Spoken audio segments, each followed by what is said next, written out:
Phaedon é um livro muito legal, e é legal por causa do ambiente que compõe ele. Eu quero que você entenda, meu caro ouvinte, perfeitamente em que ambiente se encontra essa discussão sobre a transcendência da alma, sobre a vida no corpo. Estava ali Sócrates, desprezado pela sociedade ateniense, mas, por outro lado, amado profundamente por seus discípulos, que viviam aquele último momento, contrastados pela desolação da iminente partida do mestre, e o testemunho dele, né, desse enfrentamento de tão grande tribulação, né? A grande tribulação, a tribulação final. Então, assim como uma família que enfrenta, por exemplo, os últimos dias de um paciente em câncer terminal, que buscam consolo, que buscam entender por todos os meios possíveis, que buscam dar sentido àquela desolação, também os discípulos de Sócrates buscavam, pelos meios que eles dispunham, transcender a dor. E o meio que eles dispunham era a filosofia. Por isso, Sócrates vai dizer no início do Phaedon que a filosofia é uma meditação sobre a morte.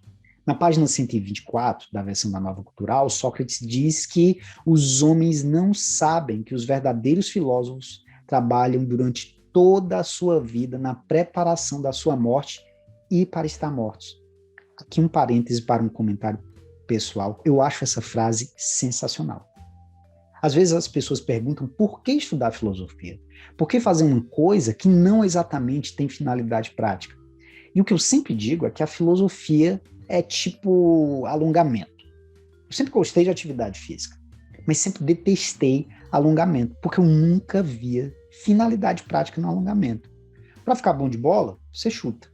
Para ficar mais forte, você puxa ferro. Mas o alongamento não tem finalidade prática. Mas aí você começa a envelhecer e começa a perceber que seus músculos já não são tão eficientes. Começa a notar uma dificuldadezinha para se mexer aqui, uma complicação para amarrar o cadastro ali, e ver que o que faltou foi o danado do alongamento que você não ligou muito quando estava mais novo. Com a filosofia, a mesma coisa. Pensar sobre as coisas, refletir com mais profundidade sobre tudo que nos cerca, não parece uma coisa muito útil quando você está na sanha de ganhar dinheiro, ou pegar geral, ou se preparar para o concurso, ou qualquer dessas coisas que, em geral, consomem o melhor da nossa juventude. E há quem diga que isso é próprio da juventude. Talvez seja. Faz sentido, porque, por alguma razão, na juventude, a gente não pensa muito sobre o fim da vida. A juventude blinda a mente da possibilidade de uma vida sem juventude, que em geral é bom, porque permite o excesso, permite a tentativa, permite errar. Isso é legal.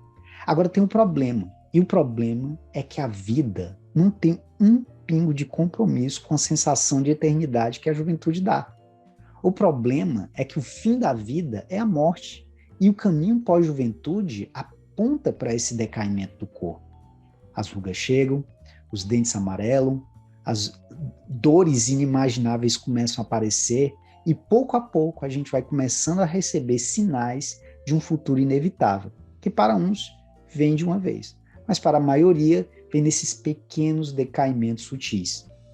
E nesse momento é que a vida dedicada à reflexão sobre a vida faz a diferença. Ou melhor dizendo, a reflexão sobre a morte.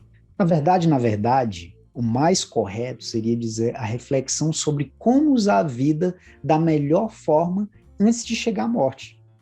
E assim como o alongamento, que nos prepara para usar nosso corpo melhor, a filosofia nos ajuda a viver melhor, mesmo com a sombra da morte crescendo inegociavelmente na vida da gente, conforme vamos nos afastando da juventude. Mas voltando a Platão aqui, a discussão sobre a morte tem outro fim, que é discutir o plano superior. Discutir se há algo que transcende a morte. Mais especificamente ainda, ele discute a imortalidade da alma.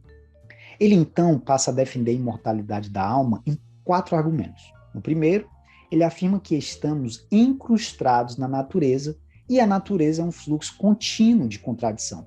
Assim, se o corpo morre, seu oposto, que é a alma, permanece vivo para dar vida.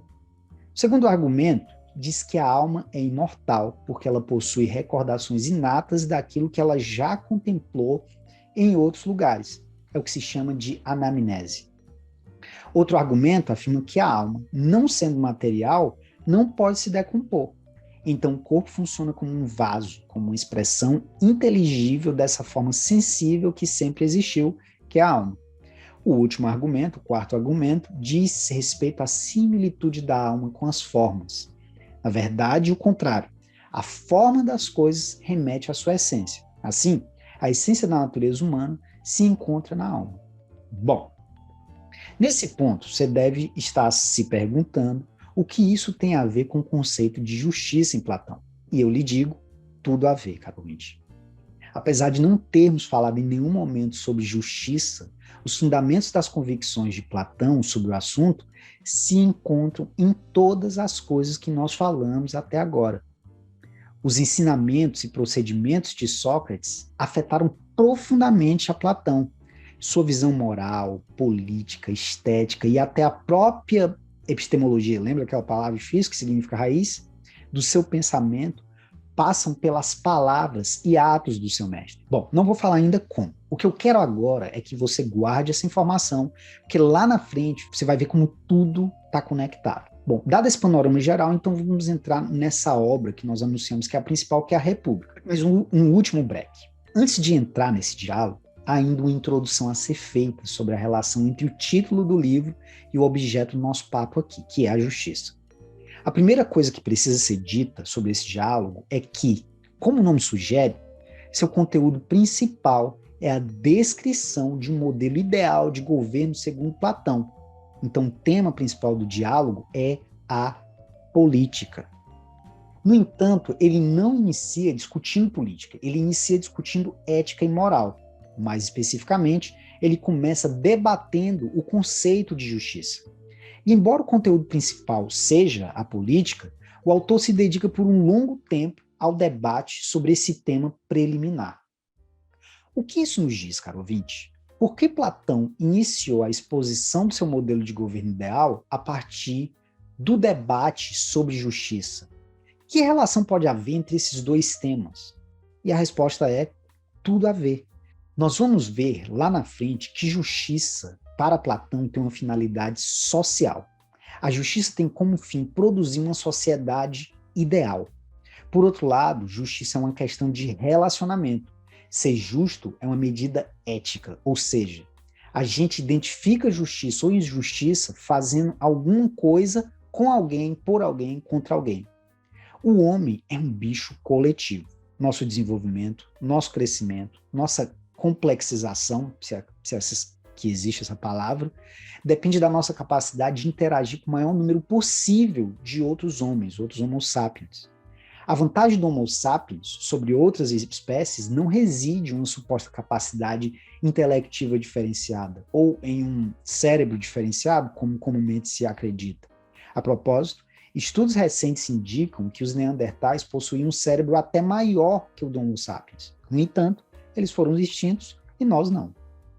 E a diferença é que eles não interagiam bem em grupo e o Homo sapiens interagia.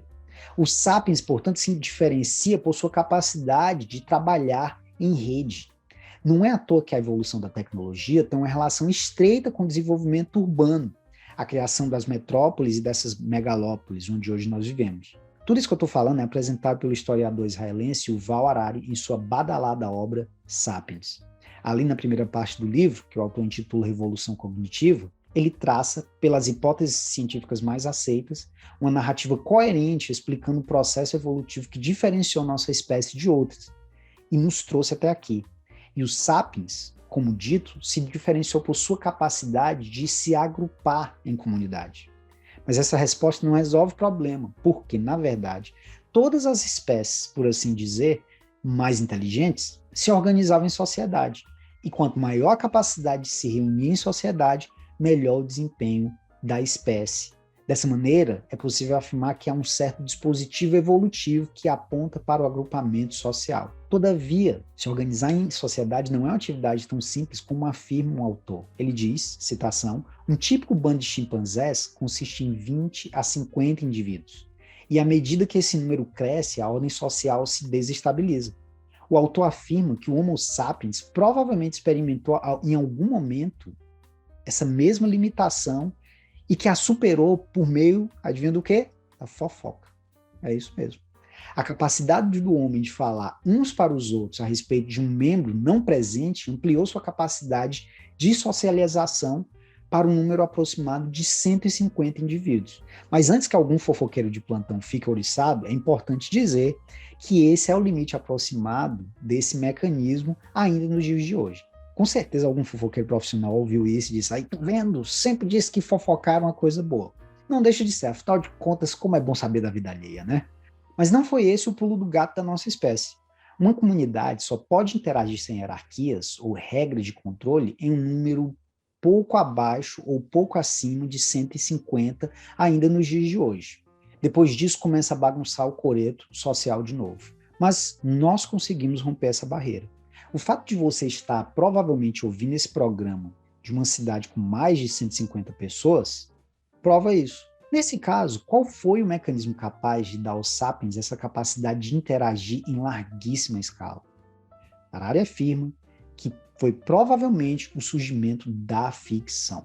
Ele nos diz, citação, que um grande número de estranhos pode cooperar de maneira eficaz se acreditar nos mesmos mitos. Para ilustrar essa ideia, ele apresenta um exemplo muito válido para um programa de direito como o nosso. Ele cita o mito da Peugeot, sabe aquela empresa de carro francesa? Pois é, essa empresa se enquadra em uma ficção jurídica chamada empresa de responsabilidade limitada. O que é a Peugeot? É um lugar? É aquele leãozinho no capô? E se tirar o leãozinho, ela deixa de ser a Peugeot? Não, então é a tecnologia? E se eu mudar a tecnologia, ela deixa de ser a Peugeot? Percebe? A Peugeot não se define exatamente por uma coisa, mas por uma ideia. Peugeot é uma ficção. Um dia, ela foi uma pequena empresa na França, pertencente a uma família. Se o negócio desse certo, a família prosperava. Se desse errado, todo mundo ia preso. Se o pai da família pegasse o empréstimo para alavancar a Peugeot e não desse certo, ele ia ter que pagar ou ser preso se não pagar.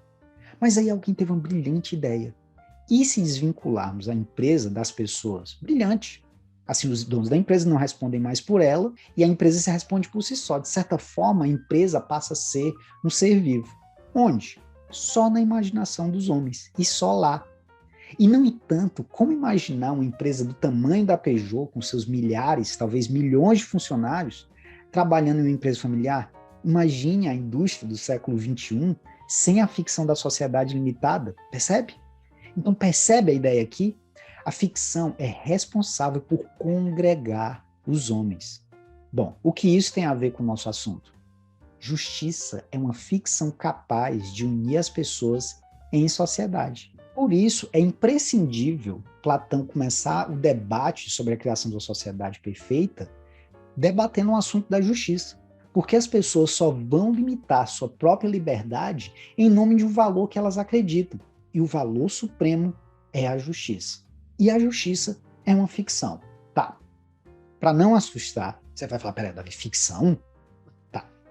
Para não assustar com uma ideia muito dura, vamos usar outro termo. Justiça é uma abstração.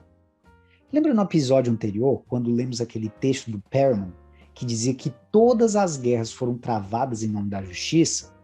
Ouvinte, eu quero que você pense comigo. Alguma vez você já discutiu na vida pensando que não tinha razão de alguma forma? Quando duas pessoas entram em uma disputa judicial, qual as expectativas dela?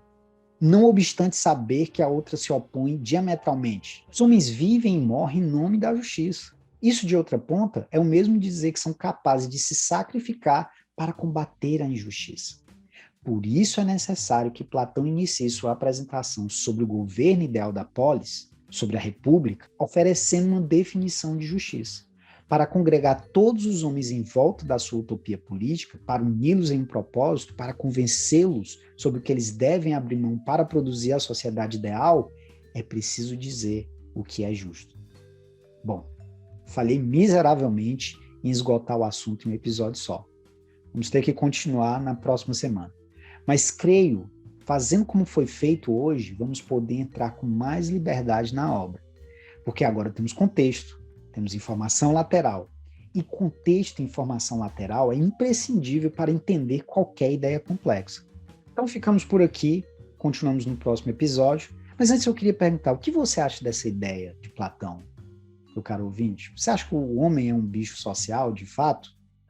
Ou você acha que não? Eu gosto mesmo de ficar debaixo da minha coberta o final de semana inteiro sem ver ninguém. Talvez. De qualquer forma, obrigado pelo seu interesse em ouvir esse pensamento que não necessariamente é o seu. Mas bota aí no comentário, você acha que ele está certo ou não?